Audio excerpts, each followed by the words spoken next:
All right, everybody. So we are going to be kicking this second part of the Power Talk over to Aaron Adkins. You might know him better as Aero. He is the head coach of the Dallas Fuel. He's been involved in esports for 2 years, full-time with Overwatch, coaching teams such as Fusion University and now, of course, Dallas Fuel, and is also the head coach for Team USA in the World Cup.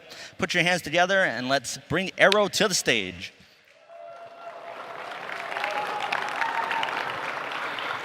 How's it going, guys? Cool. So when I found out about this opportunity to talk about coaching, I was actually super excited because it's something that I think is really interesting. Because I'll talk a little bit about how I got into coaching, but more importantly, I want to talk about the evolution of coaching and what it means to esports now for Overwatch and other games. So talking a little bit about my past, I'll try to keep it a little short without going too deep, but I grew up in a military family. So if anyone knows what that's like, you move every few years, you have to remake friends. It's kind of an interesting thing. So gaming became a pretty big part of my life right off the bat. So whenever we'd move, I would always go back to, playing N64 or playing, Blizzard games. I was big into, StarCraft and that kind of stuff.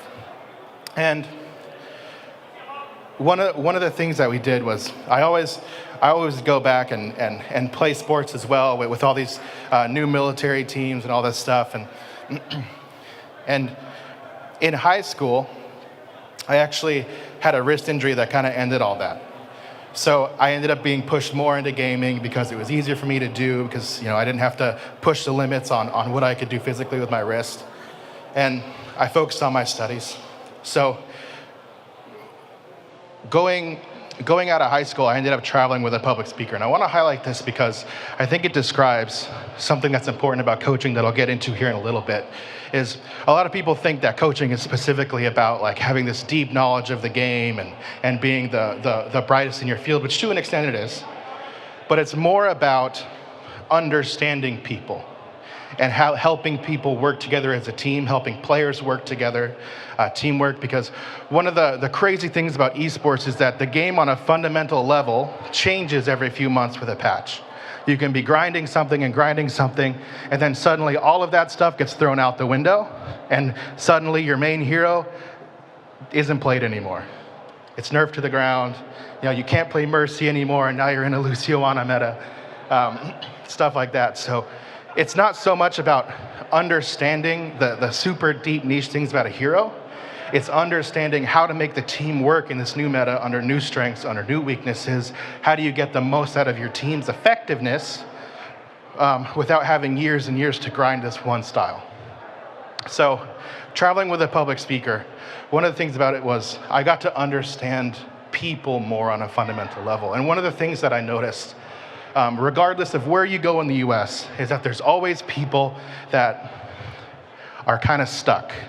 You're in a rut a little bit, and helping people unlock the potential of themselves and how they view something that they want to go into, how they view their dreams and their goals and how they get better. All that kind of stuff is stuff that you don't get taught in school. I think one of the crazy things about a lot of school systems is you're taught how to pass a test. You're not taught how to master the material.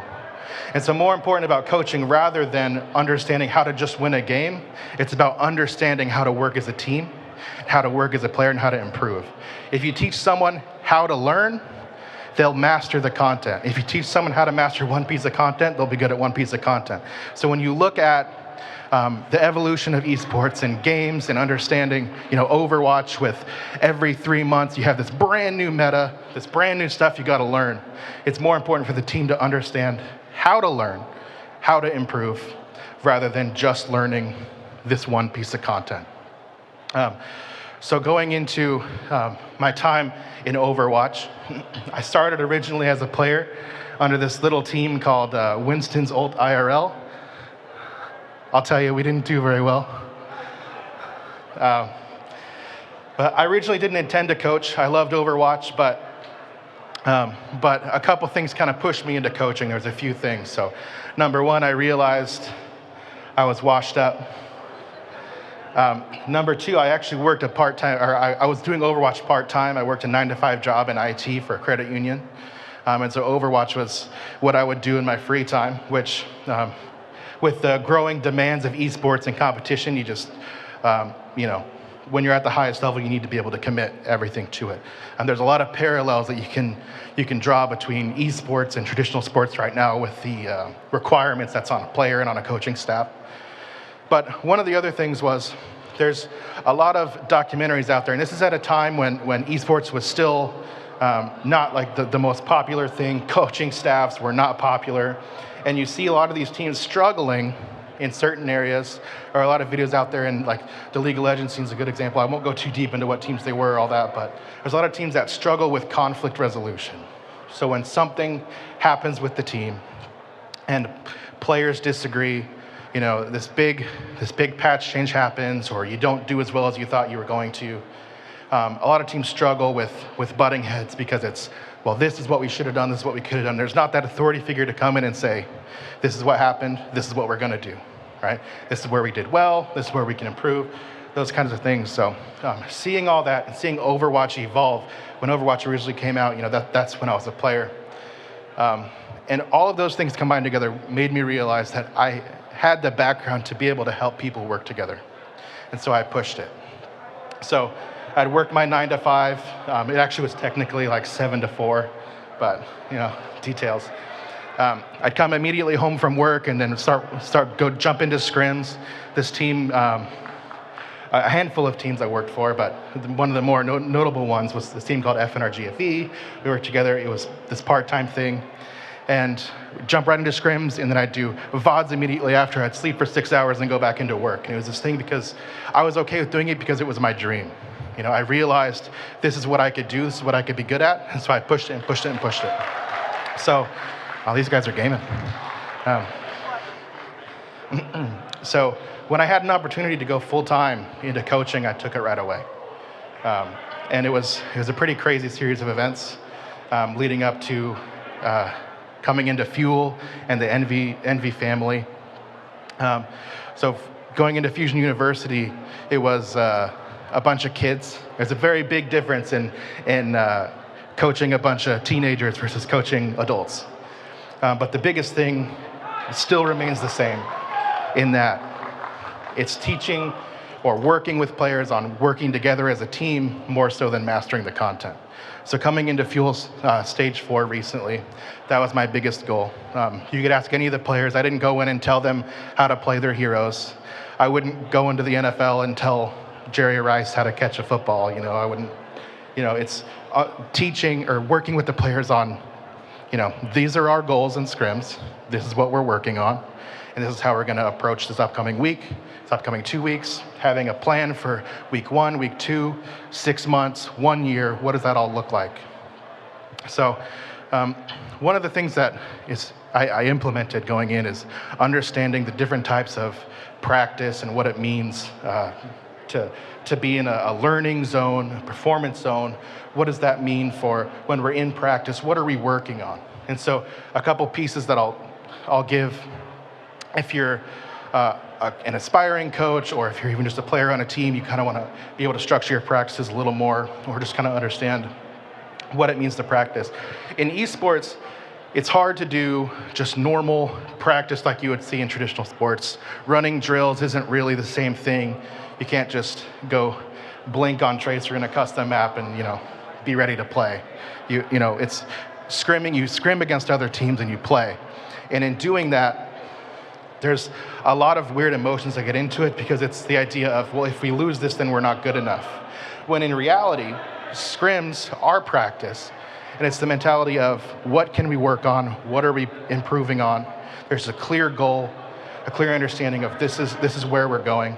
So in a learning zone, you understand that mistakes are to be expected, but it doesn't matter if you win the map, if you lose the map. What matters is, did we achieve our goal? Did we achieve what we were working on? Did we, if the goal was communication, did we get better at communication? If you lose the map but you get better at communication, your practice was successful.